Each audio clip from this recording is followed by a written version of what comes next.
Chers auditeurs, bonsoir. Thibaut de Chassé au micro pour cette nouvelle émission du Libre Journal de la France profonde. Je suis assisté comme toujours d'Elisabeth. Bonsoir Thibaut.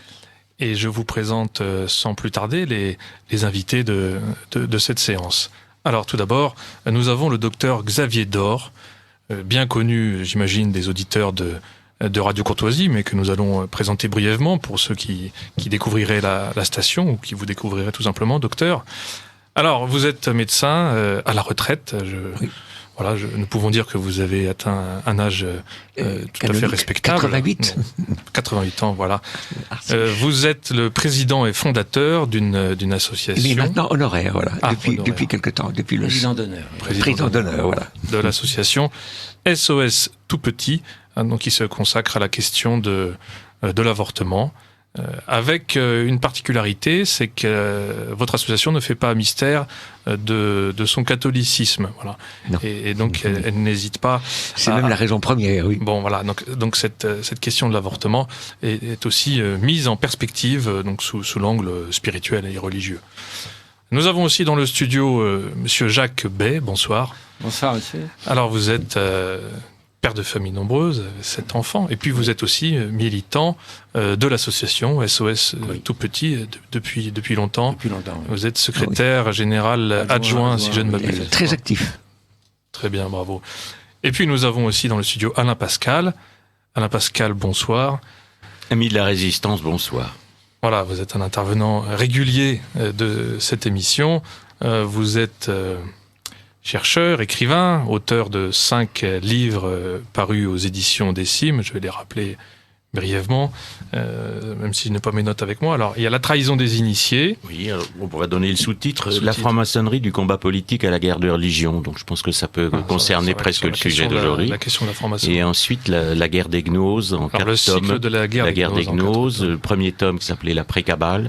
Deuxième tome, Islam et Kabbale contre l'Occident chrétien. Troisième tome, La Renaissance, cette imposture. Et quatrième et dernier tome, La réforme, cette révolution.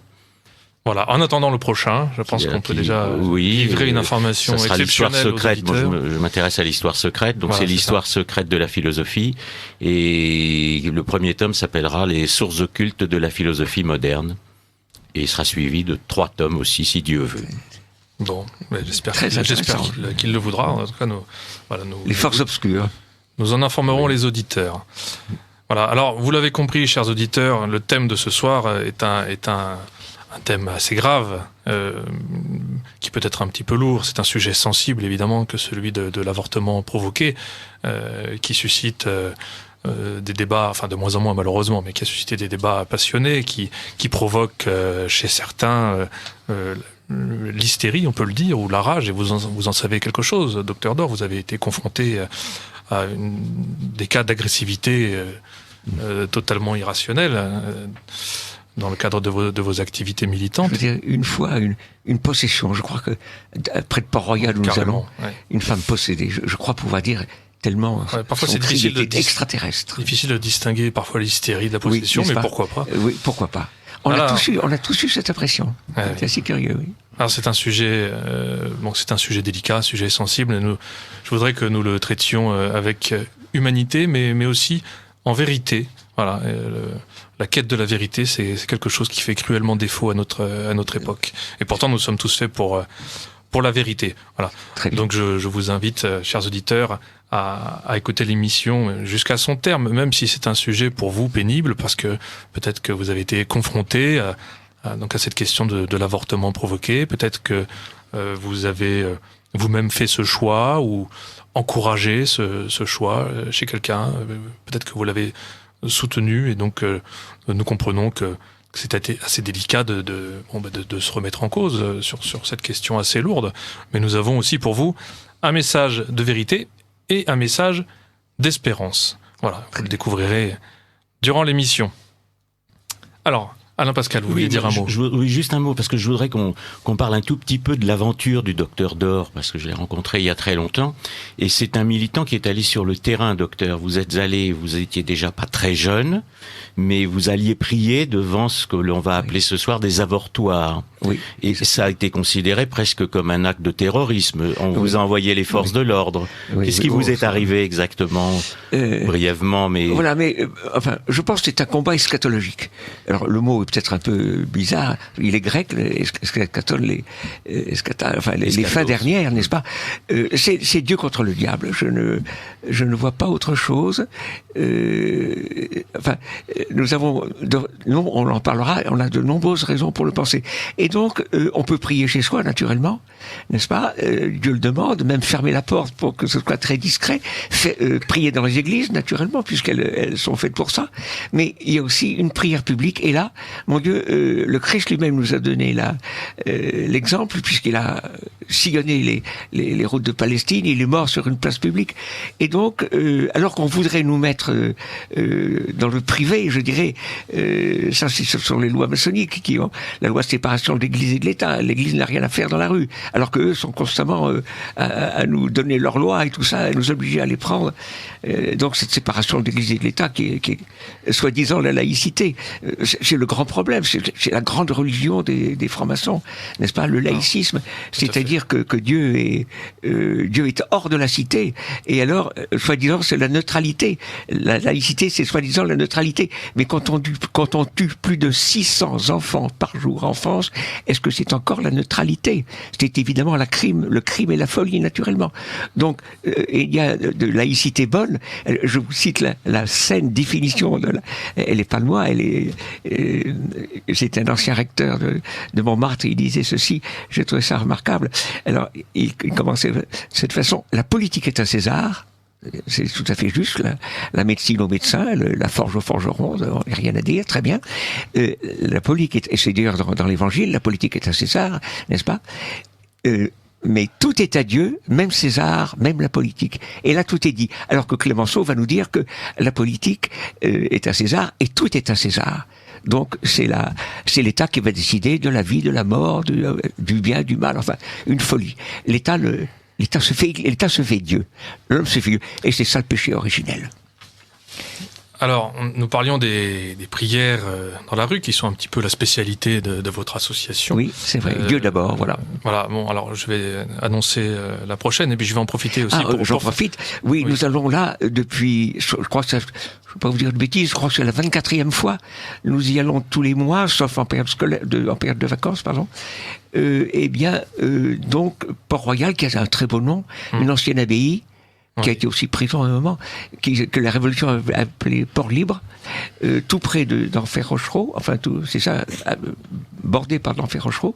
Donc ce serait probablement, on n'a pas les chiffres exacts, c'est variable d'ailleurs, mais je pense que c'est probablement, enfin, l'endroit où on tue le plus en France par avortement, à Paris et en province probablement, puisqu'ils ont hérité des avortements de Saint-Vincent-de-Paul, où ils faisaient 2500 avortements par an à Saint-Vincent-de-Paul, chiffre dit par eux, et sans état d'âme.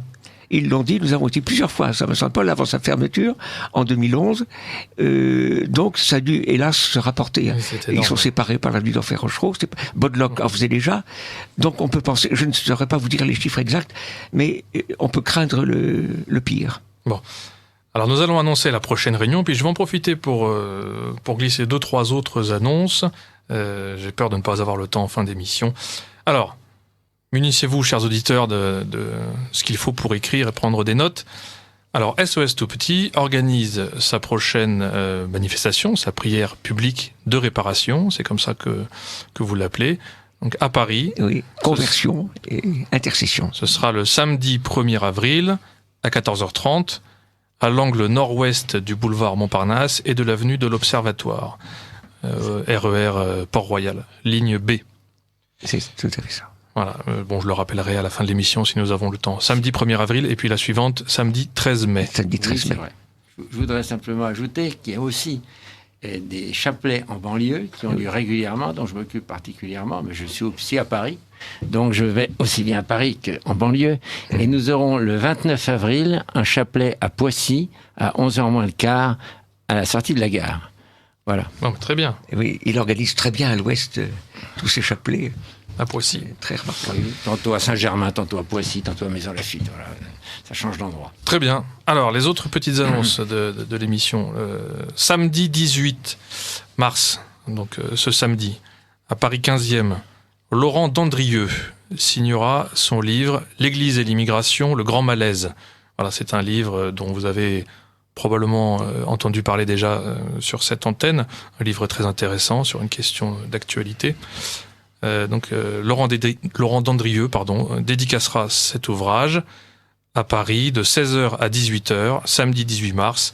Ce sera à la Librairie Française, 5 rue Auguste Bartholdi, métro Duplex dans le 15e. Ensuite, le samedi 8 avril, il y aura une rencontre nationaliste en Bordelais. Donc là, ce sera plus directement politique. Donc une journée d'information et d'amitié française à côté de Bordeaux. Donc il y aura des conférences, une sur la question de la démocratie par Paul Thor, une autre par votre serviteur, moi-même, sur le thème de l'immigration. Voilà, où je ferai un petit peu le point sur ce phénomène.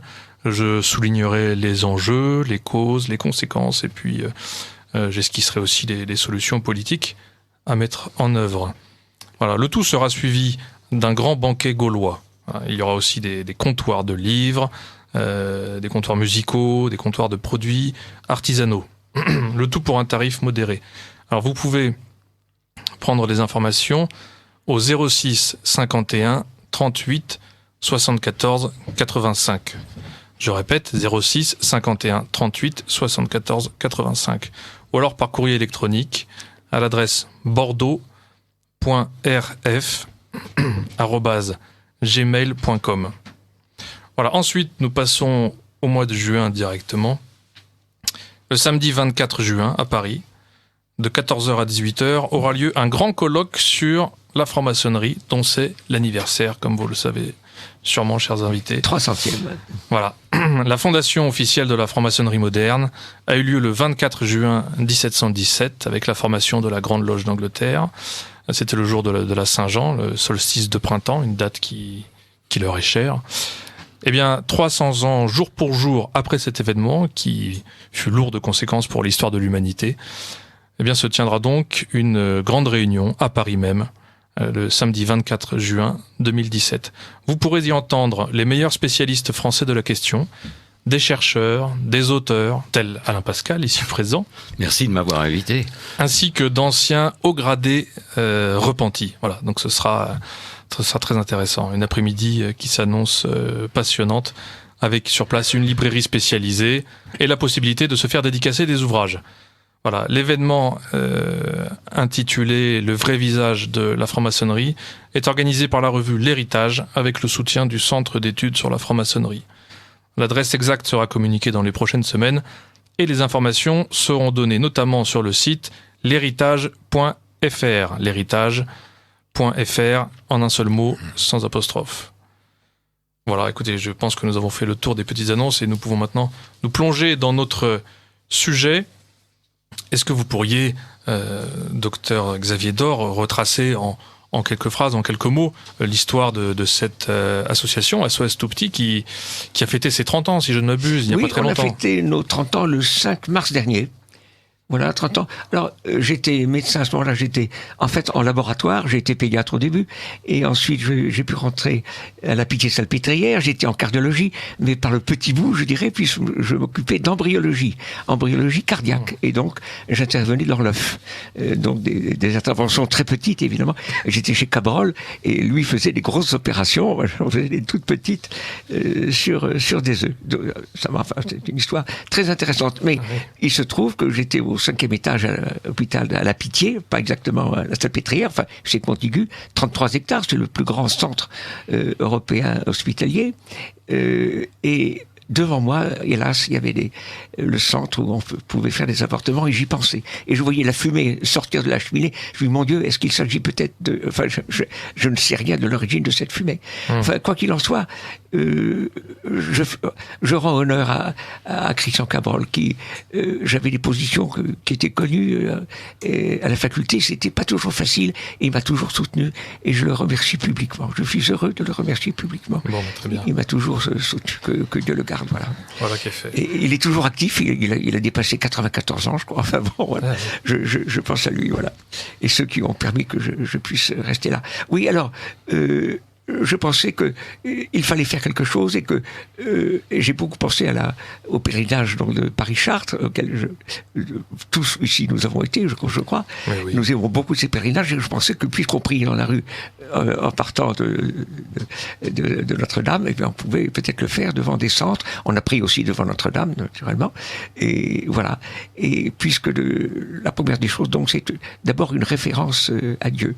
Et très souvent, alors une chose qui m'a toujours beaucoup étonné, et je voudrais dire très attristé, c'est peut-être la chose qui attriste le plus, c'est une chose si grave. Ce sont les chiffres officiels. On tue plus de 600 enfants par jour en France. Chiffres officiels. En fait, c'est beaucoup plus, puisque les morts de la contraception ne sont pas chiffrés. Alors voilà, il faudra qu'on en reparle, mais il y a une part de la contraception qui a un effet hormonal, abortif. Pilule du lendemain, pilule du surlendemain et le stérilet. Et voilà, tout ça sont des abortifs précoces. Et bien précoces. Oui, alors, et alors souvent, les gens ne le savent pas. Mais la femme ne le sait pas. L'avortement est tellement précoce que la femme ne le sait pas. Elle ne tue pas, elle ne le sait pas. Donc c'est effrayant. Et comment, par exemple, juste un compte très simple, très simplifié. Il y a peut-être plus d'1 million de femmes qui portent un stérilet. Or, on peut compter un avortement par an, par femme et par stérilet. Vous voyez ça? Eh bien, ça fait donc, ça ferait, rien qu'avec le stérilet, déjà 1 million de morts. Enfin, ça paraît colossal. Ah oui. Enfin, voilà. Bon, alors, je prends les gens. Alors, je voudrais... on est à 200 000 officiellement, un peu plus de 220 000 par an. Officiellement, sans prendre en compte... sans compter tous les morts de la contraception. Et avec cette mentalité, n'est-ce pas? Et ça fait au moins 8 millions, du coup, depuis la dépénalisation de l'avortement, la légalisation, au moins 8 millions de petits Français qui... Et mon Dieu, nous sommes dans une dépopulation et une repopulation, puisque l'un va avec l'autre. Oui. En Allemagne, le taux de fécondité est de 1,39, si je ne dis pas de bêtises. C'est-à-dire qu'il faut au moins 2 pour renouveler les 2 du couple, n'est-ce pas? Oui. Et avec une petite virgule, parce qu'il y a une mortalité infantile. Alors il faut mettre 2,1, 2,2, rien que pour que le niveau soit maintenu, oui, le niveau antérieur à la population.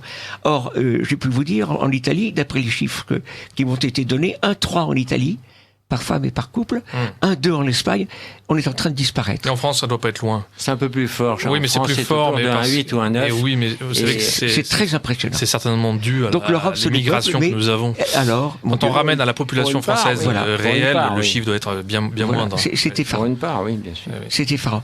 Alors, je voudrais peut-être... je trouve que c'est très intéressant de citer Tertullien. Tertullien est père de l'Église, parlait vers 280 après Jésus-Christ, et il dit ceci, c'est étonnant, nous sommes quand même avec bien avant saint Thomas, qui a dit des bêtises, comme vous savez, sur l'animation, enfin bon, remarquable, un théologien, le docteur Angélique, formidable. Il a utilisé les informations qu'il avait disposées à son époque. Dites pas trop de mal de saint Thomas devant moi quand même, si ça vous ennuie pas. Mais je veux vous dire, j'aime beaucoup saint Thomas. Mais je dirais, c'est assez charmant même de trouver une erreur, enfin d'un gros calibre évidemment. Enfin, on pourra en reparler si vous voulez. Mais Tertullien dit ceci. Je sais pas, il faudrait faire une émission là-dessus, à mon avis. Si vous voulez, avec grand plaisir. mais bon, avec grande vénération pour cet homme. Mais mon Dieu, tout homme est faillible. Mais oui, bien sûr. Nous sommes tous faillibles, bien. Alors, Tertullien dit ceci, si ce n'est pas un être humain, n'est-ce pas? La question est posée. Est-ce que la femme qui attend un enfant, est-ce que c'est vraiment... Alors, il dit pas, si ce n'est pas un être humain, que serait-il et quand le serait-il? La question est très bien posée. Voilà, mais la question finalement se résume à ça. Est-ce que c'est un papillon? Est-ce que c'est un mollusque? Est-ce que c'est un serpent? Enfin, il naît de parents humains. On ne voit pas qu'il puisse être un crapaud ou... Ce n'est pas possible. Enfin, soyons simplement, raisonnons de façon très simple, sans être grand philosophe, simplement. N'est-ce pas? Et quand le serait-il? Alors, est-ce que c'est quand il va naître? La question est très intéressante parce que on nous dit, mais c'est uniquement à la naissance qu'il est enfant. Mais il a bien fallu qu'il commence. Moi, qui suis embryologiste, quand même. Les partisans de l'avortement libre ne sont pas d'accord entre eux sur la question. Enfin, parce que si c'est vraiment à la naissance que l'enfant l'enfant devient humain, Oui. ça voudrait dire qu'on pourrait le mettre à mort une journée avant la naissance, à 9 oui, mois. voilà, Vous c'est ça. imaginez, c'est Oui, monstrueux. exactement. Bon, ça, Enfin, il y voilà, a des contradictions tout le temps. ça devrait répugner à Alors, tout le monde. est-ce que ça, c'est au quand moins. le cœur bat? Le cœur bat à 19 jours. Est-ce que c'est quand le système nerveux apparaît? Un peu avant. À 19 jours, alors que c'est assez là, long. en France, Non. actuellement, on peut avorter librement jusqu'à 12 semaines. Voilà, actuellement jusqu'à 12 semaine de la semaines. conception. Mais en réalité, et là c'est une évidence, mais je dirais scientifique. On n'a même pas le choix. On peut dire autre chose, mais à ce moment-là, la lune est carrée. On dit n'importe quoi. Non, c'est évidemment dès la rencontre des germes parentaux, c'est-à-dire l'ovule féminin et le spermatozoïde masculin. Alors, c'est très étonnant de le savoir, parce que l'ovule apporte beaucoup plus, la femme apporte beaucoup plus, comme vous le savez évidemment, le serpent ne s'est pas trompé, la femme apporte beaucoup plus à l'enfant que l'homme. L'homme apporte juste ces quelques gènes, vous voyez ce que je veux dire? Ça compte énormément, naturellement. Et ça va être le même nombre de chromosomes chez le père, chez la mère. Mais la mère fournit tout le reste. L'enveloppe, les matières nutritives, et même, c'est assez étonnant, le père et la mère donnent bien par leurs chromosomes l'ADN, mais il existe aussi dans l'ovule, avant même l'œuf, n'est-ce pas, un ADN mitochondrial. C'est-à-dire que la mère, c'est l'énergie, ce sont les petits organismes énergétiques de la cellule. Eh bien, ils viennent de la mère et avec hérédité. Donc, je dirais, l'enfant hérite plus de sa mère que de son père. Et voilà. Enfin, c'est intéressant à dire. Et bien entendu, c'est le zygote, c'est le nom grec, on peut dire un petit mot en grec, zygone. Oui, c'est le joug, J-O-U-G, jugome, n'est-ce pas? C'est ce qu'on met sur le dos des bœufs pour les apparier, et c'est donc un appariement de chromosomes, n'est-ce pas? Et avec tout ce qu'il y a autour, encore une fois, la femme qui fournit la membrane, le cytoplasme, les mitochondries, les matières nutritives, tout ça. Et comme vous savez, la poule pond un œuf qui est très gros, Oui. Eh bien, c'est elle qui fournit la plupart. Il y a des œufs qui ne sont pas fécondés. Ben, il est quand même très gros avec toutes ces matières nutritives, tout ça. La femelle, enfin, donne beaucoup plus évidemment que le mâle. Des choses comme ça. Donc, la fécondation, dès le début, c'est incontestable. Alors, par exemple, Axel Kahn disait des choses, et là on retrouve un peu cet Thomas, il parlait de personnes potentielles. Il admettait quand même, je l'ai rencontré, il était à Cochin, j'ai pu lui parler, il admet quand même que c'est un être, et même un être humain. Ça vivant aussi. Un être vivant, c'est ça, un être vivant. Mais attention, il était humain, il a un caractère général, mais il n'avait pas sa personne. Ah, ça, c'est assez curieux. Alors que la personne, il l'a dès le début. Ce sera un petit garçon ou une petite fille, n'est-ce pas? Il aura les yeux bleus, mais on ne le sait pas encore, parce que c'est une petite cellule, on ne le sait pas. Il faut attendre un peu. Mais il a déjà son patrimoine génétique. Mais il est évident, est-ce qu'il aura un mauvais caractère? Non. La personnalité est déterminée dès le principe. Alors après, il y aura des évolutions, naturellement. Mais la personnalité est déjà, dès la fécondation, là aussi, n'est-ce pas? Donc, parce que ceci permettait cela, c'est-à-dire que s'il n'était pas une personne, on pouvait ne pas lui donner de protection juridique. N'est-ce pas? Ce n'est pas une personne, donc on peut le supprimer. C'était pratique mais tout ça, c'est le mensonge, évidemment. Le mensonge et le crime. Ça va de pair. Dans le cas de l'avortement. Alors, voilà. Très bien. Je veux juste dire, une personne a une âme. Oui. Donc, à partir du moment où le miracle de la vie est donné, parce que c'est quand même merveilleux ce que vous venez de nous décrire, c'est tout ce processus de commencement de la vie, dont nous sommes tous l'aboutissement aujourd'hui. Donc la vie commence dès la conception. Dès la conception. Dès lors que c'est animé. Hein. Anima, c'est ce qui donne le mouvement, et c'est ce qui relie à Dieu. Donc une personne on ne peut parler de personne qu'en fonction de l'âme que Dieu nous a fait la grâce de nous donner. Sinon on est juste un individu, c'est-à-dire qu'on est l'équivalent d'un moustique. C'est ça. Et Saint Thomas, alors c'est très curieux, Saint Thomas, comme vous disait, la petite fille est animée à 80 jours et le petit garçon à 40. Non, mais ça, où il a été pêché ça? Il a pêché ça chez Aristote, qui n'en savait pas grand-chose. Bon. Mais or, il avait sous les yeux, comme vous savez, et ça il y croyait naturellement, que Dieu était bien Dieu dès l'Annonciation. Lorsque la Vierge a dit oui, il y a eu cette fécondation miraculeuse, extraordinaire, et dès le début. Donc c'était pas ni à 40 jours, ni à 80, c'était bien. Alors, il avait ça sous les yeux. Et il a parlé, après, vous voyez, les pères d'Orient n'ont jamais dit ça. Le 6e, 7e siècle, Maxime Thaumaturge, tout ça, ils étaient tout à fait dans le droit chemin. C'était dès le début. Et il avait sous les yeux l'exemple même du Christ qu'il aimait passionnément. Alors, c'est assez... Voilà. Oui, c'est étonnant. Ceci étant dit, c'est peut-être un peu un sourire qu'on peut... Vous voyez ce que je veux dire? Oui. Alors, si vous permettez, Jacques Bay. Je voudrais tenir quelques propos un peu terre à terre. Oui. D'abord parce que parmi nos auditeurs, il y en a qui ne sont pas croyants et à qui nous devons aussi quelques explications accessibles, même quand on n'est pas croyant.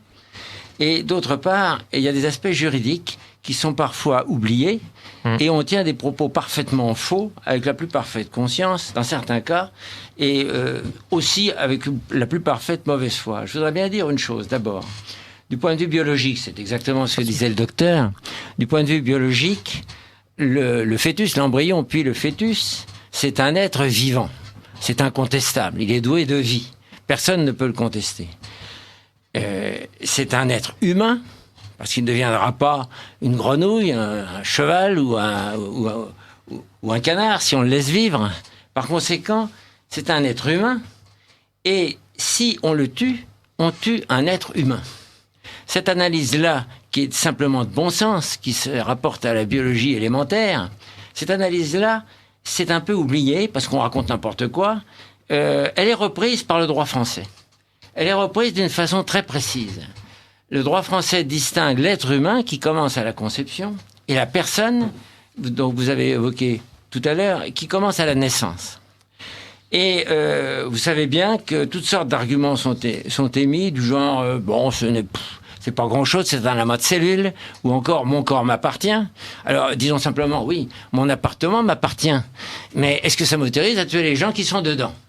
Tout simplement. Alors oui, il faut s'attarder sur cet alors argument essentiel. Je vais le préciser. Par conséquent, le fait de considérer que ce n'est pas un être distinct, c'est d'abord une énormité biologique.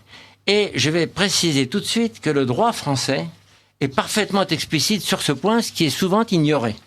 Et d'ailleurs, il y a eu des débats récemment, quand on a dit que l'avortement était un droit fondamental, il y a eu des débats au Parlement, et les personnes qui débattaient parlaient d'être humain au sujet de l'enfant à naître, notamment M. Leonetti. Je vous donne donc deux articles du Code de la santé publique, l'un qui reprend l'article 16 du Code civil et qui dit ceci. La loi assure la primauté de la personne, interdit toute atteinte à la dignité de celle-ci et garantit le respect de l'être humain dès le commencement de sa vie. Une fois qu'on a écrit ça, comment peut-on faire l'avortement ? Eh bien, on le fait, ça c'est l'article 22.11.1 du Code de la santé publique, on le fait avec l'article 22.11.2 de ce code, qui dit « Il ne saurait être porté atteinte aux principes mentionnés à l'article L2211.1 qu'en cas de nécessité et selon les conditions définies par le présent titre. » Le présent titre, c'est celui qui définit l'avortement légal, soit l'IVG, soit l'interruption médicale de grossesse. Autrement dit, le droit français dit c'est un être humain, puisqu'on dit qu'on porte atteinte à ce qui précède. Il faut bien qu'on porte atteinte à l'être humain ou à la personne. Bon, la personne, on peut en reparler, c'est autre chose. Mais à l'être humain, assurément. Eh bien, si on dit qu'on autorise de porter atteinte à l'être humain, c'est qu'on reconnaît que c'est un être humain. Autrement dit, le droit français reconnaît qu'il s'agit d'un être humain dès la conception. Et ce point est important parce que vous pouvez voir que beaucoup de propos parmi les personnes qui estiment que l'avortement est une bonne chose, eh bien, beaucoup de propos sont tenus qui sont contraires à cela. Le droit, rendez-vous compte que l'État reconnaît qu'il autorise la mise à mort d'un être humain. Hein ? On peut s'arrêter un instant, même faire une prière, pour se rendre compte de la portée de cela. Voilà. Alors la personne, dans le droit, c'est à partir de la naissance. Je signale aussi que la personne est parfois mise à mal. Je le signale au passage parce que c'est important. Dans les interruptions médicales de grossesse, on procède d'une façon qui est parfois un peu difficile, parce que ça peut être à 20 semaines, par exemple. L'interruption médicale de grossesse, on peut les faire tardivement. Il s'agit d'une raison particulière, un risque grave pour la mère, où l'enfant va être affligé de malformations graves, etc. Et dans ce cas-là, on le fait tardivement. Savez-vous comment ça se fait en pratique ? Très souvent, comme il est très difficile de tuer l'enfant dans le ventre de sa mère, je suis navré de dire des choses comme ça, parce que c'est un peu triste à évoquer, eh bien on l'expulse d'abord. Or, à partir du moment où on l'expulse d'abord, il est vivant. Il est vivant sorti du ventre de sa mère. Il est né. Et par conséquent, c'est une personne humaine qu'on va tuer derrière. C'est une personne humaine. Et on fait comme ça pour une commodité technique, je dirais, très souvent. J'ai eu l'exemple d'une dame qui est venue un jour me dire qu'elle travaillait dans l'hôpital et qu'elle avait vu comme ça avorter deux petits jumeaux et qu'on les avait étouffés après. Voilà. Bon. Alors ça c'est grave. Et il y a eu tout un mouvement et on a saisi le Conseil de l'Europe sur ce point. Et cette saisine du Conseil de l'Europe a été écartée d'un revers de main. Or c'était du personnel médical qui faisait remarquer qu'on portait atteinte à des personnes humaines. Ça a été écarté d'un revers de main comme si ça n'avait aucune valeur ni morale ni juridique. Alors, c'est très important, parce qu'on vit depuis le début dans une atmosphère de tromperie. On a perverti le bon sens. Et ça va très loin, ça se trouve dans des expressions. Certains ont soutenu que IVG, interruption volontaire de grossesse, ça laisserait supposer que l'interruption, on peut repartir. Bien sûr qu'on ne peut pas repartir, mais il y a plus grave. Vous pouvez entendre tout le temps maintenant tomber enceinte, tomber malade, assurément, parce que l'état de maladie, c'est un état inférieur à la santé. Mais tomber enceinte, vous voyez ce qui est introduit subrepticement. Ouais. Voilà. Et alors vous avez une autre expression qu'on entend tout le temps, hein. Une femme qui est enceinte, est-ce que vous le gardez? Ben il va pas se sauver. Il s'agit pas de savoir si on le garde, il s'agit de savoir si on décide de le tuer. Or tout ça, on pervertit le vocabulaire et depuis le début, on a perverti beaucoup de choses. Alors je vais ajouter autre chose. Au début, lorsqu'on a fait la présentation de ce projet de loi qu'on appelle Veil, mais qu'il faut appeler Chirac aussi, parce que je vous signale que les projets de loi, c'est la Constitution française qui le dit, sont présentés par le Premier ministre. Alors, le Premier ministre, c'était M. Chirac. Donc, le premier responsable, même s'il a eu l'air de se défiler, et s'il s'est abstenu au moment de la loi, 5 ans après, qui a renouvelé la loi Veil, puisque c'était une loi temporaire, n'empêche qu'il était aux premières loges. Bon. Mais ça, c'est une parenthèse. Et à ce moment-là, on a expliqué qu'il y avait 200 000, 300 000 avortements clandestins. Quel drame! On a expliqué ça. Et pourquoi a-t-on dit ça? Probablement par mauvaise foi totale. Pourquoi? Parce que des études très sérieuses ont montré, et c'est déjà très grave, que c'était probablement de l'ordre de 60 000 ou un tout petit peu moins. Bon, 60 000 personnes qui se font avorter dans des conditions effroyables, avec tous les risques possibles, c'était vraiment un problème social. C'était un problème social, il n'y a pas de doute. Bon. Mais, comme on savait bien que ensuite ça augmenterait, parce que, est-ce que quelqu'un de bon sens peut imaginer que quand quelque chose est réprimé par la loi pénale, et qu'ensuite on l'autorise, et même on l'encourage, ça ne va pas s'accroître. La loi est normative. Bon, ça ne va pas s'accroître. Par conséquent, il est évident qu'on a sorti 200 000 ou 300 000 pour pouvoir dire après, ça ne s'est pas augmenté du fait de la loi d'avortement. C'est évident. Bon, voilà. Alors, cette tromperie depuis le début, elle a un caractère très inquiétant, parce que on présente cet enfant à naître comme rien du tout, alors que je viens de vous dire que même le droit français reconnaît qu'il autorise la mise à mort d'un être humain. Voyez. Et alors, je vais dire plus. Est-ce une politique sociale de dire à une femme qui dit « je n'ai pas de soutien, je n'ai pas d'argent, je n'ai pas d'appartement », est-ce que c'est une politique sociale de lui dire « on va vous aider à tuer l'enfant que vous portez » ? Car c'est ça qui se passe. C'est le comble. C'est ça qui se passe. Et on en a plein la bouche de la politique sociale. Il est évident que si on disait à cette femme, on va vous aider, à ce moment-là, d'une façon significative, ça changerait. Je mets le pouvoir au défi, celui-ci ou le prochain. Et le prochain, ce sera important. De prévoir une prime de naissance de 5 000 €. Vous verrez, vous diviserez par 2 l'avortement, parce qu'il y a une détresse économique là-dedans. Oui. Et je mets au défi, ça coûterait combien? Ça coûterait 5 milliards à peu près, ou 4 milliards, et on pourrait la rendre imposable, parce qu'il y a des gens riches qui n'ont pas besoin de ça. Bon, au lieu de payer la mort, on paye la vie. On pourrait faire ça. Alors, voilà. Et c'est extrêmement grave, cette affaire-là, puisque finalement, on accepte la mort d'êtres humains. Parce qu'on ne veut pas conduire une politique sociale. Et on a aboli la peine de mort. Il y a une tromperie. Et jamais on a autant tué. On a aboli la peine de mort. Et jamais on a autant tué. Et toutes les victimes sont innocentes. Voilà. On est à la fois dans la folie et dans le crime. C'est ça. Alors, vous voyez qu'il y a une tromperie dès le départ. tromperie très profonde, confusion sur ce qu'est cet être humain qu'on qualifie dans votre cellule quelquefois, alors que c'est bien un être humain, et la loi française le reconnaît. Confusion sur ce qu'étaient les avortements clandestins, qu'on a minimisés, tromperie sur la politique sociale, car enfin, une femme qui a des problèmes économiques, elle attend qu'on l'aide, qu'on lui donne un peu de moyens. Nous parlerons tout à l'heure des solutions à mettre en œuvre. Voilà. Oui. Donc, c'est quand même important de montrer combien il y a une tromperie qui a été conduite depuis le début dans cette affaire. Il y a un refus de la vérité, clair. Voilà. Merci Jacques Bay. Le mensonge, voilà. Le mensonge et le crime. Merci Jacques Bay pour ces développements. Oui. Je vais laisser Elisabeth apporter quelques précisions pour les auditeurs qui nous ont pris en cours de route. Oui, et puis à titre personnel, en tant que femme, je remercie les personnes qui sont contre l'avortement d'encourager les femmes à garder leur enfant, parce qu'on a tendance à renverser les choses comme si les gens condamnaient d'abord, et en fait on cherche d'abord à les encourager, et c'est le crime de l'État d'encourager au meurtre. En fait, c'est d'abord ça. C'est sûr. Alors vous êtes sur Radio Courtoisie, à l'écoute du Libre Journal de la France profonde, dirigé par Thibaut de Chassey. Cette émission est diffusée en direct le jeudi 16 mars 2017 de 21h30 à 23h et en différé le dimanche 19 mars, là aussi de 21h30 à 23h. Le thème de ce soir est « Vérité sur l'avortement ». Nos invités sont Xavier Dor, médecin, président émérite de l'association SOS Tout Petit, et Jacques Bay, membre de SOS Tout Petit. Et enfin Alain Pascal, chercheur, auteur de plusieurs livres parus aux éditions des Cimes.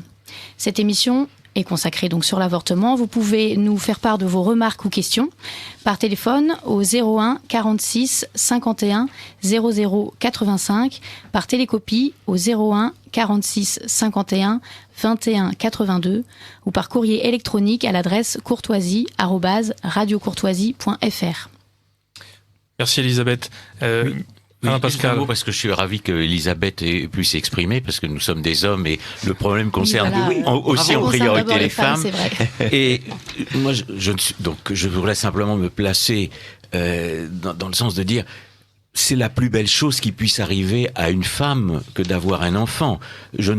C'est obéir à la loi de Dieu, on est d'accord. Mais on oublie, c'est une bénédiction, mais c'est aussi même pour quelqu'un qui n'a pas la foi, c'est une joie immense, c'est un accomplissement.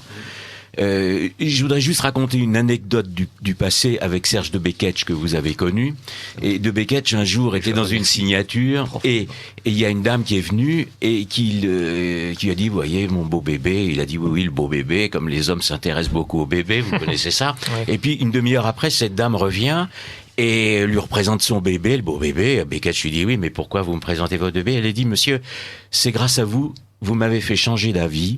Je voulais avorté et j'ai donné naissance à cet enfant et je voulais vous remercier parce que c'est la plus grande joie de ma vie.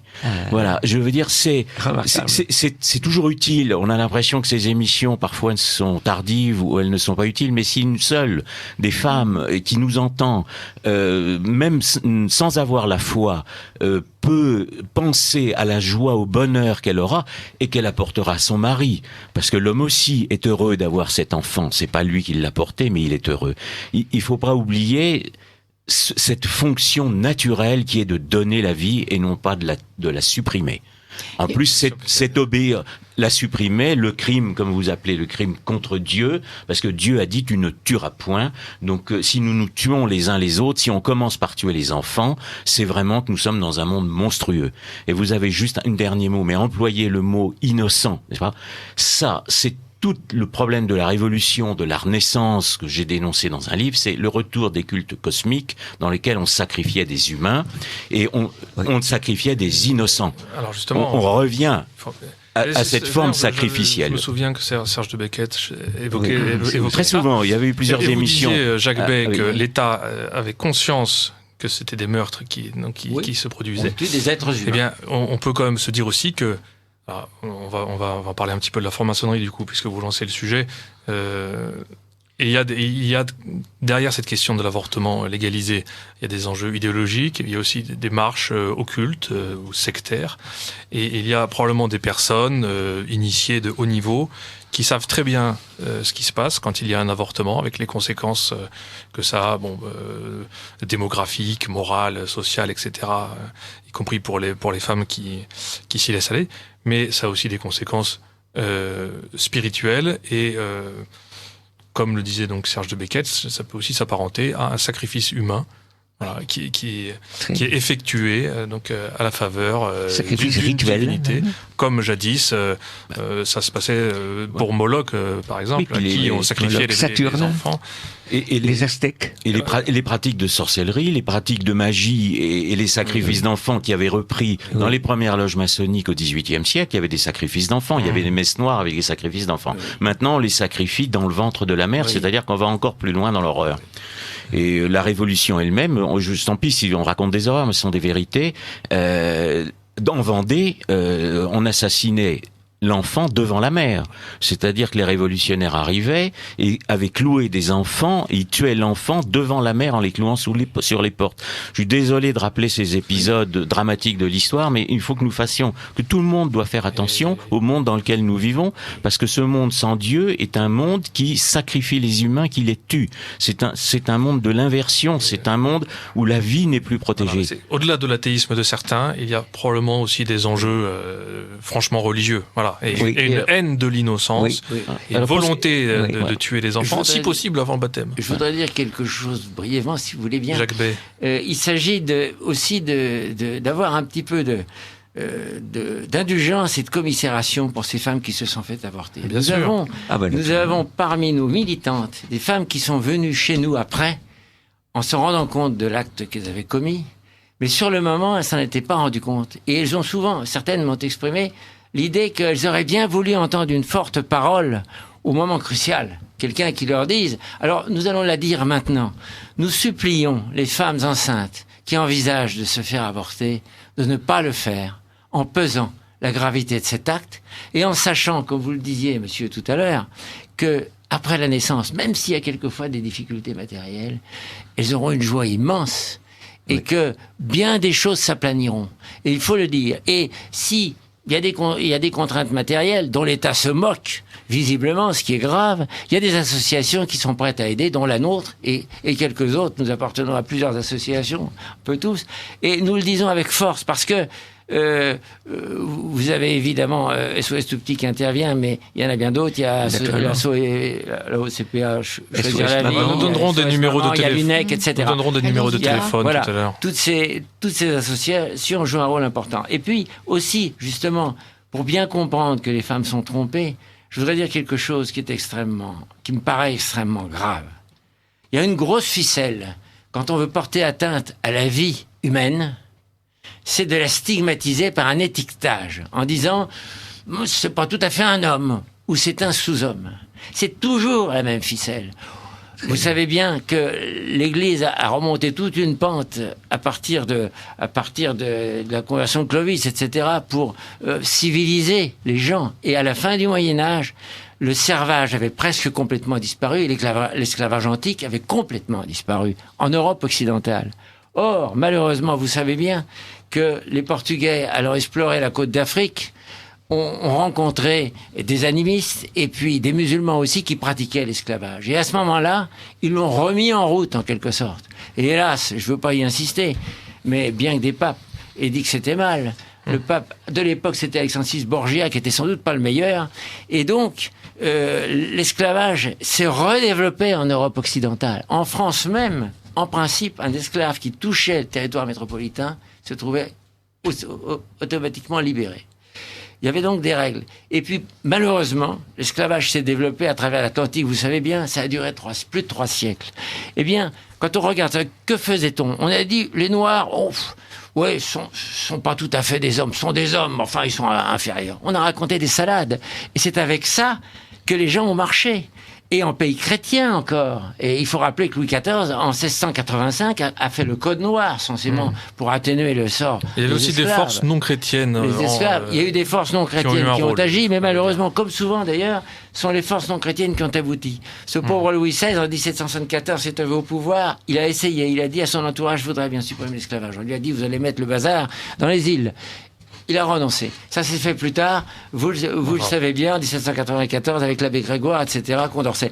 Mais si je parle de ça, c'est que cette affaire de l'esclavage a été développée en stigmatisant cette catégorie d'humains, en les présentant comme un peu inférieurs. Bon. Qu'a fait Hitler ? La même chose avec les handicapés, les juifs, les tziganes. Il a dit Untermenschen, ce sont des sous-hommes. Alors on met l'étiquette comme ça, et après on peut les tuer. Que fait-on avec les enfants à naître ? Que fait-on ? On dit la même chose, on dit oh, ce ne sont pas des personnes. Bon, c'est des êtres humains, on est bien obligé de le reconnaître parce que c'est l'évidence.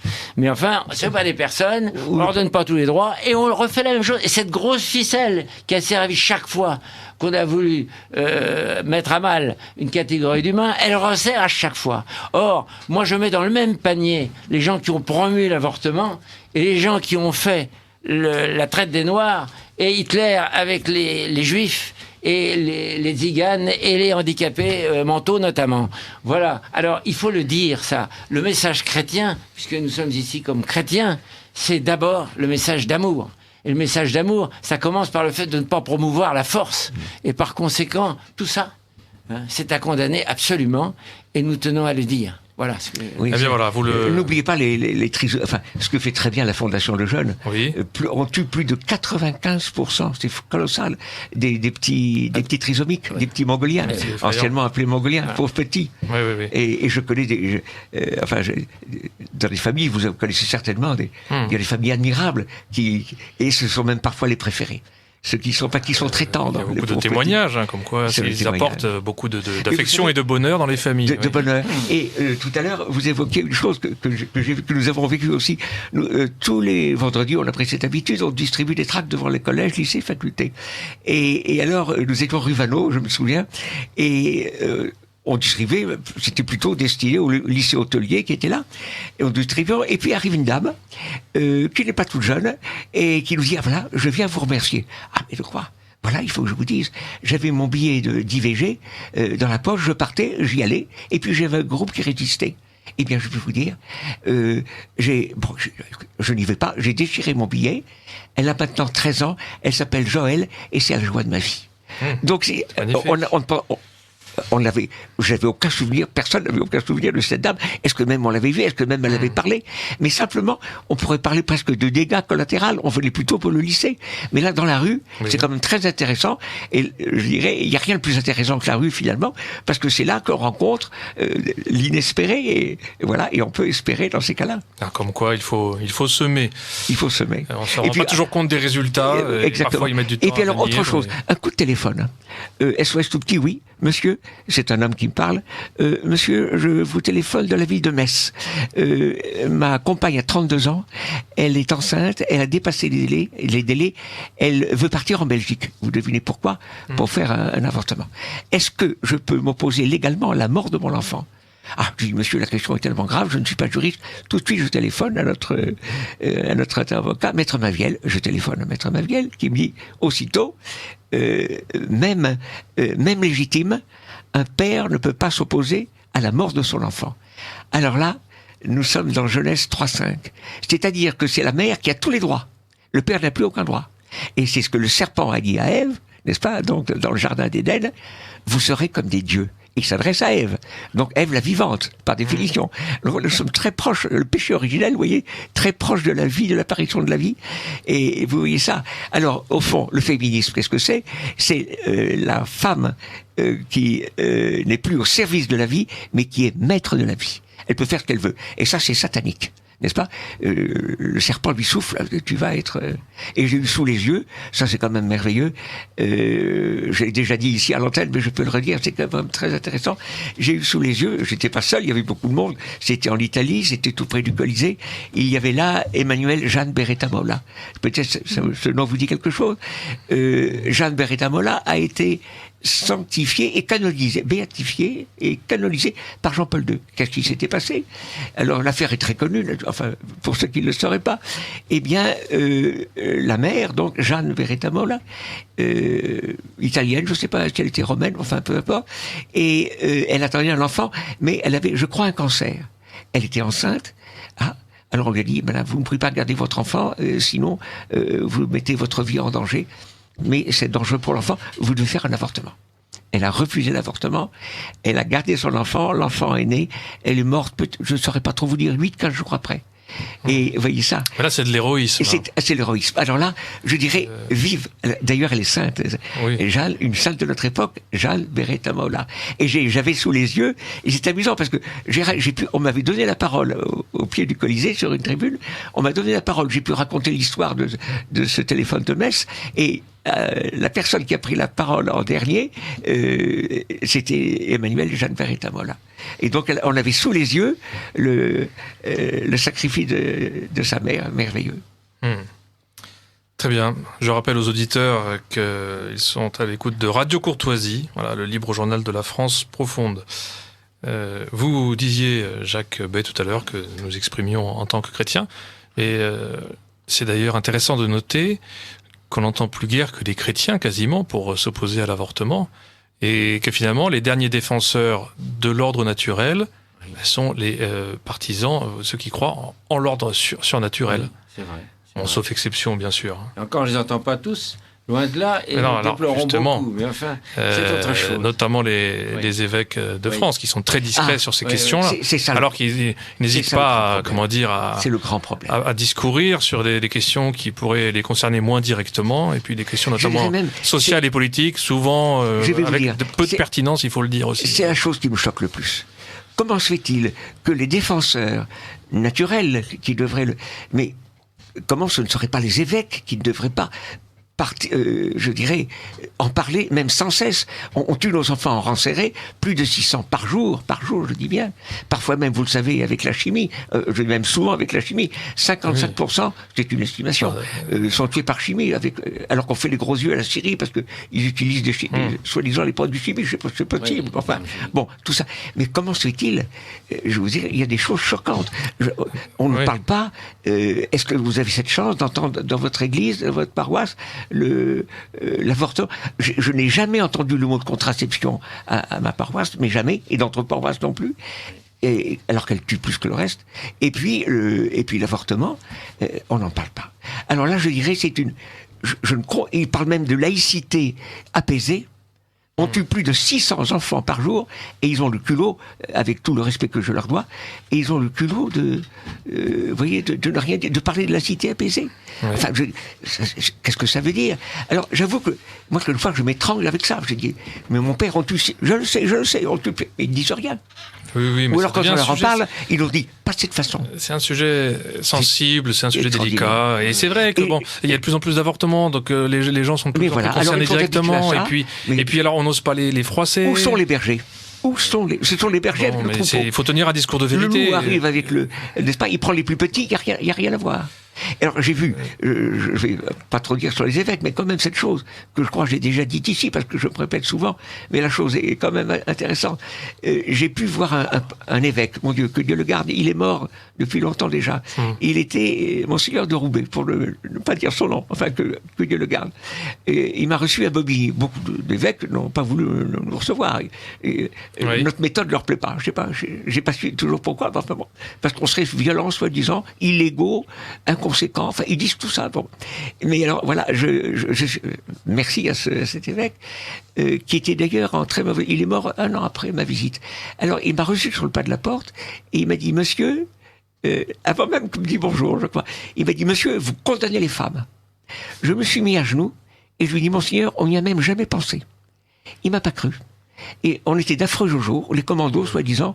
Les commandos, vous voyez, avec parfois des femmes de 80 ans avec une petite canne. Oui, vous imaginez, qu'est-ce qu'on fait? C'est notre présence, c'est la très, surprise. très malhonnête, en effet. Alors je dirais là, les malheureux, alors est-ce qu'ils ne veulent pas voir ou ne voient pas du tout? Est-ce qu'ils sont aveugles ou aveugles, je dirais, volontaires? Enfin, je prie pour eux. Finalement, le grand obstacle, c'est pas tellement les francs-maçons, c'est étonnant à dire, mais c'est cette inertie. Évidemment. Je n'ai jamais entendu le tocsin sonner. C'est ce que disait Saint-Pédis, la force des méchants, c'est la faiblesse des bons. C'est la faiblesse des bons. On ne peut pas reprocher aux francs-maçons de faire ce qu'ils font. Ils sont logiques avec eux-mêmes et avec leur doctrine. En revanche, c'est pas toujours le cas du côté des catholiques. Les francs-maçons, eux, sont logiques avec leur politique.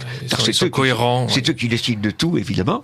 Nous sommes sous régime maçonnique.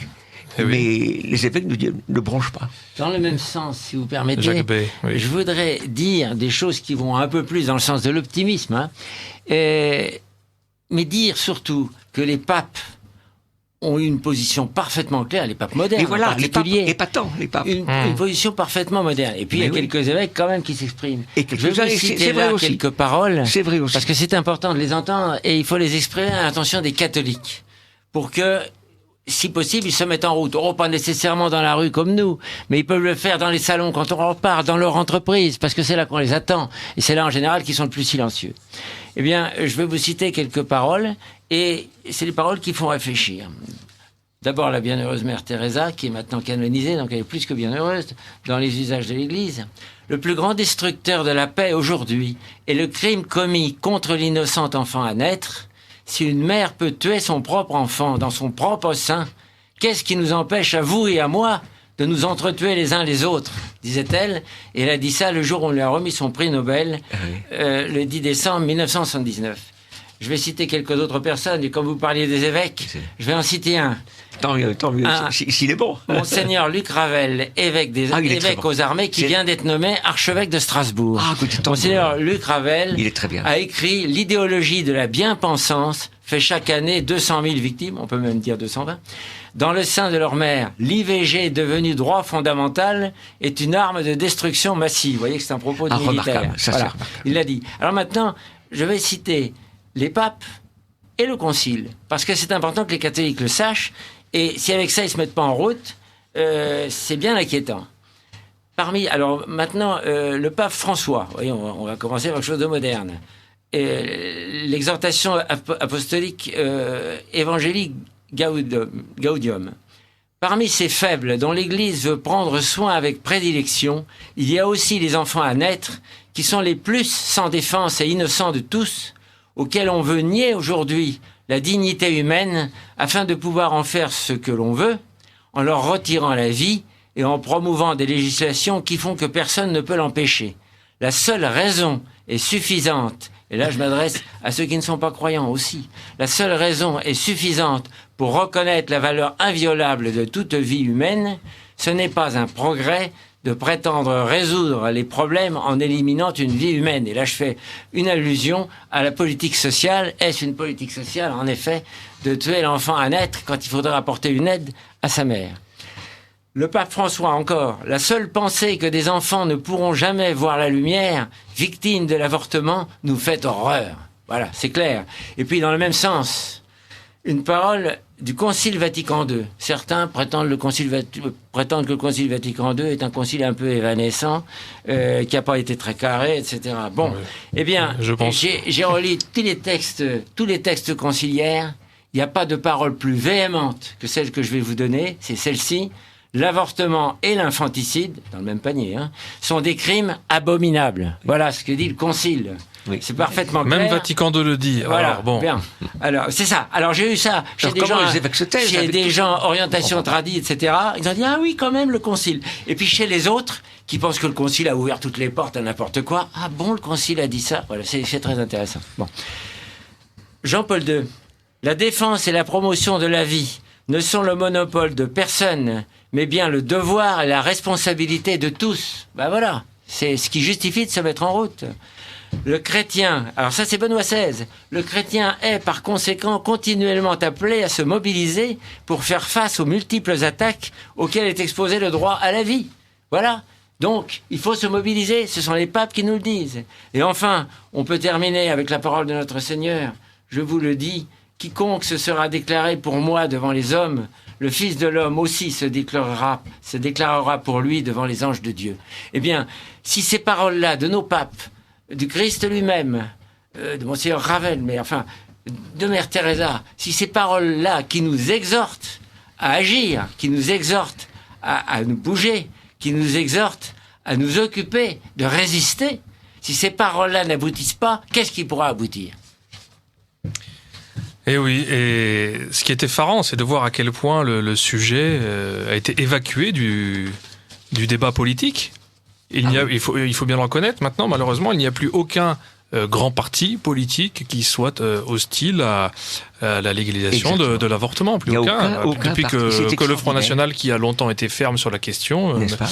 Donc même lui a changé de animale. Il n'y a pas un mot sur la protection. A changé de principe, quoi, ou de philosophie. Même, donc en quelque sorte, la dédiabolisation, c'est de céder au désir du diable. Oui, c'est ça. Voilà. La dédiabolisation, plutôt une diabolisation. C'est une diabolisation qui permet de dédiaboliser.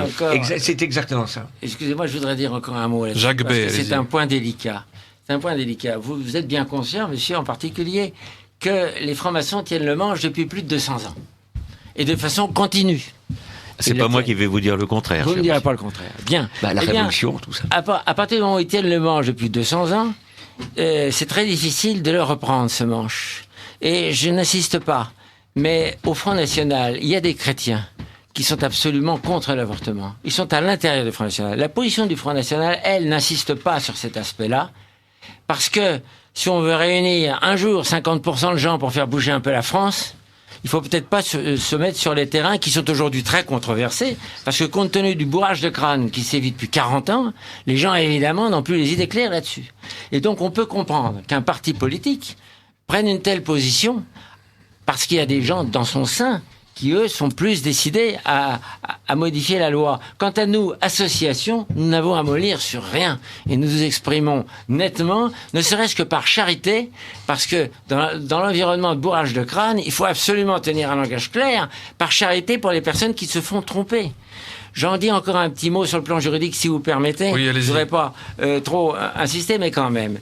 Depuis, vous savez qu'il y a un délit d'entrave à avortement. Ce délit d'entrave a été fait pour le docteur Dor, on l'a fabriqué sur mesure. En 93, c'est ça? Voilà, oui. Et ce délit d'entrave, il a évolué. On a évolué le texte, on l'a durci. On a cessé de durcir ce texte.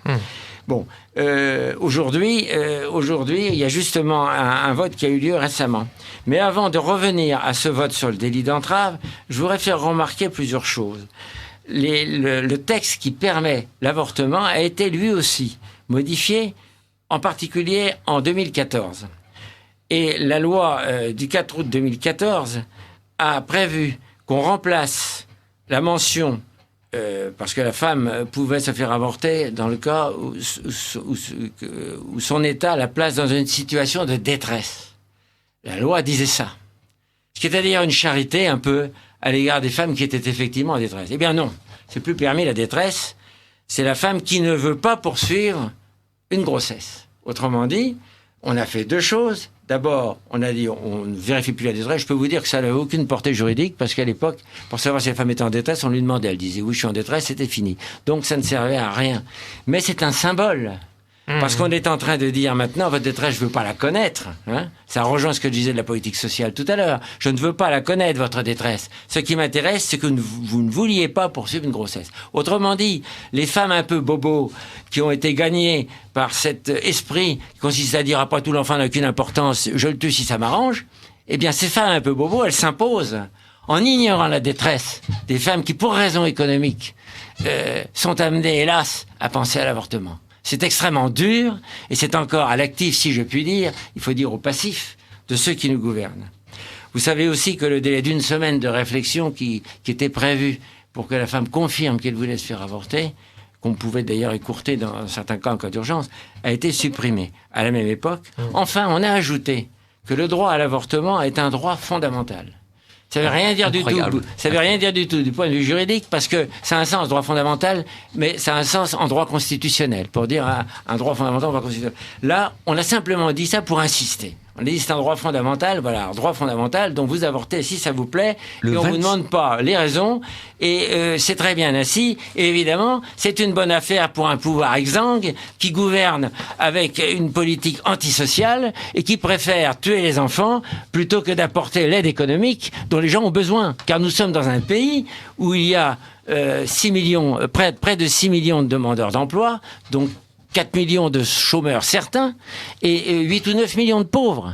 Et dans ce pays-là, on trouve comme solution sociale de tuer les enfants à naître au lieu d'aider les femmes. Et comme je le disais tout à l'heure, une somme de 5 000 € qui paraît énorme comme prime de naissance, elle coûterait environ, si on ne la prévoit pas imposable, 5 milliards. Or, actuellement, le déficit de l'État dépasse 60 milliards. Autrement dit, dans la gabegie générale de ceux qui nous gouvernent, cette somme-là ne serait rien et elle serait radicalement efficace puisqu'on peut être sûr qu'au moins la moitié des femmes ne seraient pas avortées dans un cas comme ça. Alors voilà ce que l'on peut dire pour ceux qui nous gouvernent. Et puis maintenant, je vais dire juste un mot du délit d'entrave qui a été durci. Oui, dites-nous. Alors, dans le délit d'entrave, il y a des dispositions qui sont maintenant déjà un petit peu anciennes qui ont prévu que le délit d'entrave soit considéré dans certains cas où ma foi, c'est pas très net. Alors, je lis le texte. Est puni de 2 ans d'emprisonnement et 30 000 € d'amende le fait d'empêcher ou de tenter d'empêcher de pratiquer ou de s'informer sur une interruption volontaire de grossesse. Bon, etc. Et alors, soit je passe, et puis je vais y revenir après, soit en perturbant l'accès aux établissements mentionnés, etc., ces établissements où on peut faire des avortements, soit en exerçant des pressions morales et psychologiques. On a ajouté ça, des menaces ou tout acte d'intimidation à l'encontre des personnes cherchant à s'informer sur une interruption volontaire de grossesse, etc. Bon. Cette histoire de pression morale et psychologique dans un texte pénal, c'est un véritable scandale. Pourquoi ? Parce qu'un texte pénal doit être précis. Il est d'interprétation stricte. C'est-à-dire qu'il faut que les gens sachent s'ils sont coupables ou pas. Il faut que ce ne soit pas à la discrétion d'un tribunal qui va décider en fonction de son état d'âme. Or, cette disposition qui est vague, en exerçant des pressions morales et psychologiques, ça a permis de condamner le docteur Dor pour avoir simplement donné un petit chausson. Voilà, des petits chaussons. Voilà. Et puis, maintenant, je viens à la dernière modification. Et je reprends mon texte, est puni de 2 ans, etc., le fait d'empêcher ou de tenter d'empêcher de pratiquer ou de s'informer sur une interruption volontaire de grossesse ou les actes préalables prévus par les articles, etc., par tout moyen, y compris par voie électronique ou en ligne. Ça, c'est ce que beaucoup de gens ont souligné, le fait qu'on ne voulait pas que par Internet, on puisse faire de la propagande contre l'avortement. Notamment par la diffusion ou la transmission, écoutez-moi bien, d'allégations ou d'indications de nature à induire, cramponnez-vous, intentionnellement en erreur. Autrement dit, on a fabriqué une phrase archi tordue pour donner un élément vague encore dans la loi, un deuxième, c'est-à-dire la diffusion ou la transmission d'allégations ou d'indications de nature à induire intentionnellement en erreur. Si on avait dit diffuser des informations fausses pour tromper, ce serait très clair. Non, on n'a pas dit ça.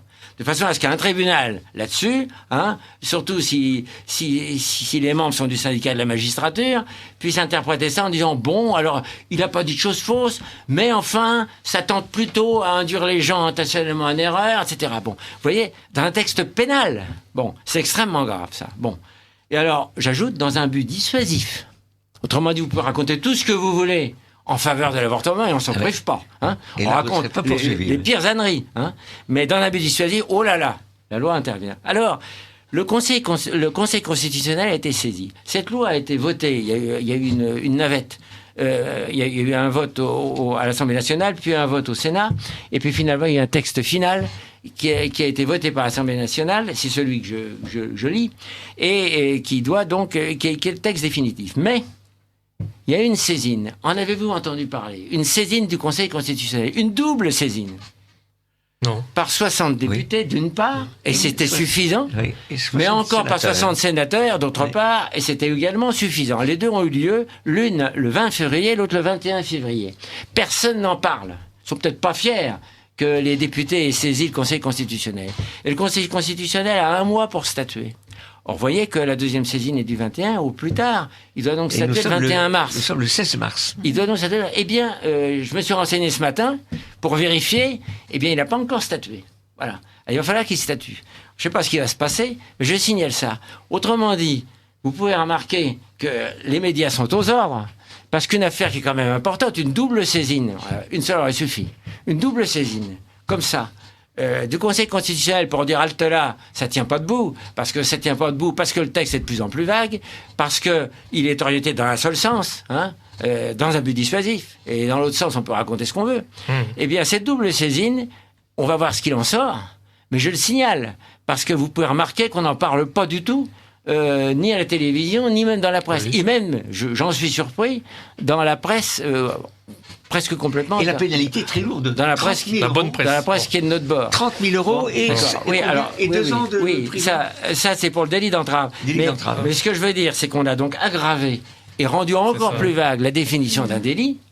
Et là, on peut dire que le droit n'est pas loin d'être bafoué. Parce que qu'est-ce que va dire le Conseil constitutionnel? J'espère, pour l'honneur du Conseil constitutionnel, qui dira que le texte doit être revu. Je l'espère. Bon, mais je n'en suis pas sûr. Vous êtes optimiste. Voilà, je n'en suis pas sûr. Je tenais à dire ça aussi. Merci Voilà. Jacques Bay. En tout cas, c'est incroyable comme la législation a évolué rapidement. En quelques dizaines d'années, on est passé de l'avortement fortement réprimé, y compris passible de la peine capitale, comme en tant qu'infanticide, à maintenant l'avortement légal, encouragé, remboursé à 100%, Voilà. Dignifié.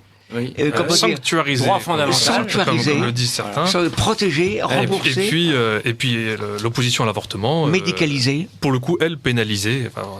Alors que pourtant, comme je le disais tout à l'heure, on n'entend plus tellement de voix dans les grands médias ou dans le monde politique s'opposer à l'avortement. Mais c'est encore trop pour ces gens-là. Donc il y a vraiment une haine derrière, une rage, soit par féminisme malhonnête et mal compris, soit pour des raisons encore pires, comme on l'évoquait tout à l'heure, du côté des loges, ou voilà, des raisons encore plus sulfureuse. Nous allons laisser un petit peu la parole aux auditeurs tout de même, aux auditeurs de Radio Courtoisie, et Elisabeth va nous lire quelques messages à la volée. Oui, nous avons un auditeur qui demande des précisions sur le texte qui a été cité du concile condamnant l'avortement. Oui, attendez, je vais vous dire. Bon, je ne sais pas si en attendant, je fais une autre remarque. Lisez à la volée. Ouais. Et on verra. Attendez, je vais vous dire. Je ne sais pas si j'ai mis le texte conciliaire. Bon, en attendant, un auditeur de Nîmes nous remercie. C'est Gaudium et Spes. Donc vous avez Vatican II, Gaudium et Spes. L'avortement et l'infanticide sont des crimes abominables. Voilà. Très bien, merci beaucoup. Un auditeur de Nîmes nous remercie du choix très pertinent du thème de cette émission et du choix des invités de grande qualité. Merci, cher auditeur. Merci. Un auditeur. Et merci à notre hôte. Oui. Un auditeur fait une remarque plus qu'une question, mais j'ai entendu dire qu'au temps des rois, on retrouvait de nombreux enfants non désirés sur les parvis des églises ou devant des bâtiments administratifs. Est-ce vrai? Finalement, cette époque était-elle moins barbare que la nôtre? C'est évident. Oui, certainement. On peut répondre tout de suite. C'était un système qui permettait aux femmes qui étaient en détresse de confier, vous savez qu'il y avait des tourniquets dans les églises, etc., de confier l'enfant pour qu'il puisse être adopté. Des fenêtres à bébés. Mais il faut bien dire que ces pauvres enfants étaient assez maltraités, en ce sens qu'on les soignait comme on pouvait, et que beaucoup mouraient. Vous savez que d'Alembert a été dans ce cas-là. Il a été un enfant abandonné. Il n'est pas mort, malheureusement.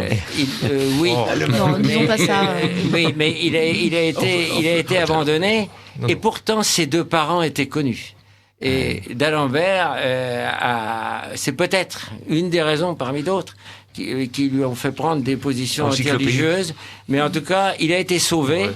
Et il avait bien du mérite parce que, je vous dis, les enfants à l'époque, on leur mettait une éponge dans la bouche avec un peu de lait, du lait de vache souvent, et donc la mortalité était effroyable. Mais oui, mais pas seulement chez ces enfants. Elle était généralement effroyable, la mortalité. Bon, quand même, on tentait quelque chose. C'est toujours mieux que de passer par un avortoir. Enfin bon, Elisabeth.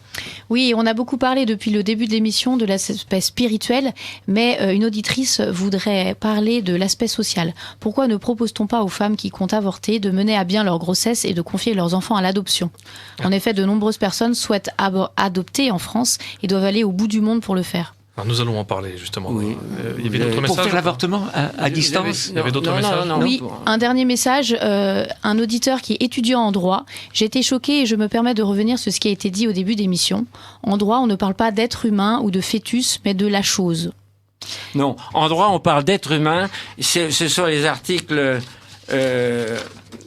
Ce sont les articles 22.11.1 et 22.11.2 du Code de la santé publique. D'ailleurs, la terminologie être humain est absolument générale. On la retrouve dans des accords internationaux, notamment une convention de New York de 1990, je crois, qui parle explicitement d'être humain. C'est tout pour les messages ? Oui. Alors, évoquons un petit peu, maintenant qu'on a fait le tour de la question, pour rappel, la question est finalement assez simple. Est-ce que l'embryon et le fœtus sont des êtres humains ? Si oui, les mettre à mort relève du meurtre, c'est un crime. La vraie question est là. Bon, maintenant, que devrait faire un État digne de ce nom ? Nous travaillons tous à notre mesure pour qu'il en revienne en France le plus tôt possible. Que devrait faire un État digne de ce nom pour remédier à ce fléau de l'avortement, sachant que nous partons évidemment de très bas, y compris moralement, dans une société maintenant déchristianisée. Ce qui est intéressant, c'est la vérité. D'abord la vérité. Nous sommes dans le mensonge. Et ce mensonge est entretenu, je peux vous dire, par deux pôles. Je vous le dis comme je pense. Peut-être je vais vous choquer, mais quels sont ces deux pôles ? Eh bien, c'est assez étonnant. C'est tout récent. François Hollande, notre président, mène cette campagne épouvantable, aggravation chaque mois de bien des choses, et notamment cet avortement permanent et tellement libéré, Eh bien, il se trouve que, en tant que président, c'est assez étrange, il est allé d'une part au CRIF, au dîner annuel du CRIF. Au dîner annuel du CRIF, vous avez raison. Conseil représentatif des institutions juives de France. Donc, il est toujours président en exercice. Je crois que est-ce que c'est la première fois ? Je ne sais pas si c'est la première fois qu'un président en exercice va là-bas, mais enfin, le CRIF, c'est quand même assez étonnant. Et à première vue, c'est étonnant. C'est ça. Il a dit une chose étonnante, n'est-ce pas ? Il y a des... quelle était sa phrase ? Je me devais à moi-même, je dois à moi-même de valoir ce que j'ai fait et vous rendre compte devant vous. Il a rendu compte au CRIF, c'est très curieux. Les termes sont très lourds comme expression, c'est très grave. Rendre compte devant vous. Mais oui, alors qu'est-ce que ça veut dire ? Alors est-ce que le CRIF a un pouvoir encore ? Moi je crains que beaucoup, le nombre de morts par jour, plus 600 par jour, et c'est beaucoup plus, mais ne retenons que les chiffres officiels, n'en parlez jamais, même pas dans les églises, avouez que ça fait quand même, enfin arrêtez, bien sûr, je dirais, tout ça est atroce, mais pourquoi privilégier un meurtre, n'est-ce pas, et l'autre le tenir sous silence, alors qu'il est présent et il est continuel et que c'est un suicide évident, je dirais. Enfin, tout ça n'a pas de sens. Et alors, quelle était sa deuxième visite ? 5 jours après, donc ça c'était le 22 février au banquet annuel, et puis ensuite donc au Grand Orient, où j'ai pu rentrer moi-même d'ailleurs. J'ai raconté ici même comment j'ai pu rentrer au Grand Orient. Rassurez-nous, c'était dans le bâtiment, pas dans l'obédience. Au 16 rue Cadet. Excusez-moi, je suis navré de vous couper, mais comme je vais devoir m'en aller, et je voudrais répondre directement à la question, brièvement avant de partir, que vous posez. Écoutez, bien sûr, on rêverait d'un État qui interdise l'avortement. Naturellement, mais avant cela, à condition de l'accompagner. Parce que dans la société de brute, dans laquelle nous vivons, ce serait sans doute une mauvaise manière. Mais par contre, on peut mettre en demeure, en quelque sorte, les futurs gouvernants de mettre une prime de naissance suffisamment élevée, comme je l'ai évoqué tout à l'heure, mais c'est très bien, pour inciter les femmes à ne pas avorter. Et là, il y a déjà quelque chose à faire. Voilà, je n'en dis pas plus. Vous l'avez déjà dit, c'est très bien. Je m'excuse, je dois me retirer, mais je tenais à dire ça, c'est déjà une chose. Bien sûr, merci Jacques. Avant d'aller plus loin. Voilà. Alors, merci Jacques Beck. Je termine avec la franc-maçonnerie. C'est quand même tellement d'actualité parce que nous vivons en régime maçonnique depuis la Révolution française. Et déjà avant les Lumières qui étaient en fait les ténèbres. Bon. C'est ça. Eh bien, donc... cette histoire, vous la connaissez peut-être déjà, j'ai déjà un peu raconté, mais je la trouve quand même très significative. J'ai pu rentrer, je me posais la question, est-ce que je vais rentrer un jour au 16 rue Cadet, bon, pour voir un peu ce dont il s'agit, et comme j'ai une mauvaise vue, tout ça, enfin, j'étais avec un ami, un Irlando-américain, un homme très agréable, très gentil, et nous avons choisi un jour de patrimoine, c'était le 20 septembre 2014, où la visite peut se faire sans frais, je dirais, et tout à fait admise, et on a été reçus par information, certainement très haut gradé. Pour dire ce qu'il nous a dit, oui. C'était certainement un très haut gradé. Alors, que vous a-t-il dit? Et je vais très vite, on a vu le musée, je vous dirais, le musée est très intéressant. Allez, vous verrez, vous ferez votre religion, si je puis dire. On voit le tablier de Voltaire, on voit avec un globe autour, avec un serpent, l'épée de Lafayette, grand franc-maçon, Bartholdi, je crois qu'il y a une rue Bartholdi quelque part, vous voyez. Oui. C'est le frère de Colmar, celui qui a fait le... Oui. Mais alors, venez-en à la fin de votre anecdote, parce qu'on a plus beaucoup de temps, malheureusement. Et alors, nous allons sortir, et c'est notre guide qui nous dit ceci, et il nous parle du chevalier Rose-Croix, 18e degré. Initié au 18e degré, un haut degré. Un degré antichristique, vous allez voir. J'avais su dans ce même studio, j'ai entendu la voix, c'était par téléphone. Mais Maurice Caillé, qui était médecin, dont la femme a été guérie miraculeusement à Lourdes, avait été lui-même chevalier Rose-Croix, 18e degré. Il avait quitté la guérison de sa femme, voilà. Et converti, c'est ça, et il dénonçait, et il avait été initié, il l'avait dit, dans ce studio même, j'ai entendu cette phrase, n'est-ce pas, initié un jeudi saint. C'est pas anodin. Un jeudi saint, le pain est rompu et le vin bu dans les calices. Donc c'est visiblement un sacrilège. Alors je dis à cet homme, mais monsieur, je crois savoir ce que je viens de vous dire. Et alors je le vois, il se redresse, ouvre les mains, il dit, mais monsieur, ça c'est la transgression. Et s'il n'y a pas de transgression, il n'y a pas de progression. Et s'il n'y a pas de progression, tout est figé. Donc ce qui est recherché, c'est la transgression. C'est-à-dire que les francs-maçons sont, je dirais, opposés, mais frontalement, je dirais, à la religion chrétienne. Et ce qu'il recherche, encore une fois, il a un certain nombre l'ignorent toutefois. Voilà, or c'est dit par un haut gradé. J'ai eu le même discours un an et demi plus tard au droit humain par monsieur Georges Huttner, le grand orateur au droit humain. Donc je dirais... Bon, de toute façon, c'est clair, la franc-maçonnerie elle-même revendique fièrement elle revendique son clairement. Alors ça, dans la légalisation de l'avortement et maintenant de l'euthanasie. Je leur suis reconnaissant d'avoir dit clairement la chose qu'ils recherchent, la transgression, évidemment. Donc le mensonge, finalement, c'est pas un enfant ou je sais pas quoi, enfin, tout faire pour tuer les enfants, enfin, on peut imaginer, il n'y a plus de sexe, enfin. Et alors, plus on est dans le mensonge, plus on est dans la liberté. Parce qu'au fond, on pourrait résumer tout en quelques mots très clairs, je crois. Et c'est comme ça que je le résume, oui. Au fond, pour le péché, celui des francs-maçons, celui que nous avons tous en nous, hélas, mais celui que les francs-maçons exploitent, car ils sont lucifériens. Maurice Caillé lui disait lui-même, c'est luciférien. Eh bien, on pourrait résumer la chose en ce que disait aussi Sartre. Liberté absolue, vérité relative. Ce serait la définition même de la maçonnerie et du péché de façon générale. Et quelle serait, nous, notre devise? Eh bien, ce serait évidemment l'inverse. Vérité absolue et liberté relative, ce sont les mots de Saint Jean. La vérité vous rendra libre. Oui, tout à fait. Bon, oui, en effet, c'est très pertinent. Je vous remercie d'avoir fait l'émission à ma place sur la franc-maçonnerie. Vous avez volé son thème. Il est certain, oui, c'est pas perdre d'importance. Il est certain que tous les textes de loi concernant l'avortement ont été préparés en loge avant d'être proposés aux députés qui étaient les représentants des loges. C'est historique. Je veux dire, c'est pas. C'est historique. Je le raconte dans mon livre sur la franc-maçonnerie, mais c'est écrit par des francs-maçons eux-mêmes, évidemment. Je ne cite que des sources. Et François Hollande l'a très bien dit le 27 février. Alors, quant aux solutions, donc résumons.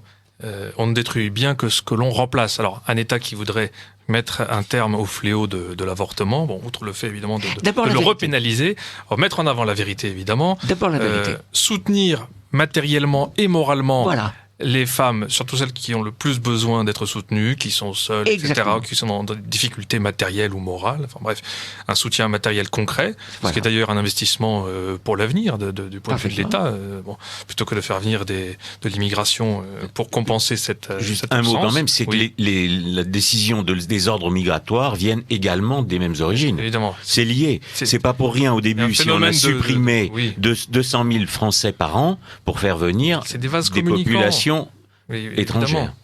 Il faudrait aussi... C'est une faute, tout ça, c'est criminel. Ce sont des décisions. Mais quel est le but? Avez-vous pensé au but de tout ça? À quoi ça sert?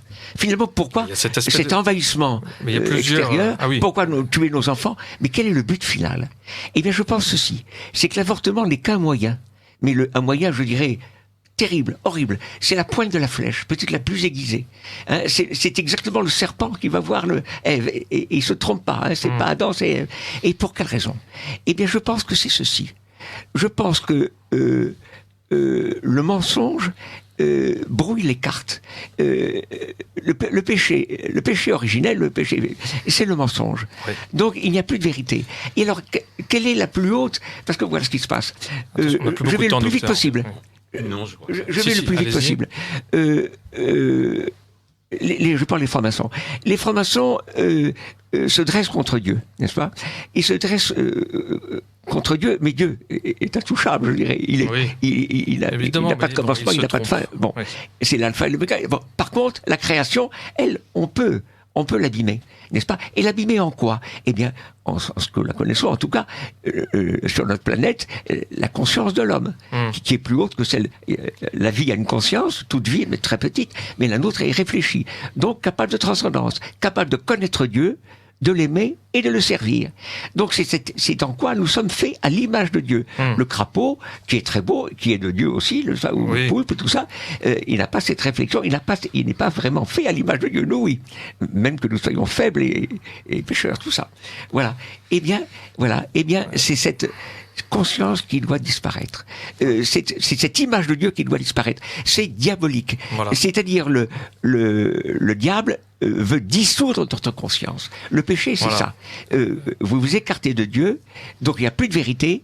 On peut faire ce qu'on veut, liberté absolue. Merci docteur, je suis désolé, je suis obligé de vous interrompre parce que l'émission touche vraiment à sa fin. Évidemment. Bon, alors nous referons une autre émission pour parler des solutions parce que nous n'avons pas eu le temps, nous n'avons à peine abordé. Il faudra aussi parler de l'accouchement sous X qu'il faut absolument revaloriser, de l'adoption qu'il faut aussi développer. Les Français n'arrivent pas à adopter, ils sont obligés de courir à l'autre bout de la planète alors qu'en France on tue des bébés. C'est totalement délirant, totalement absurde.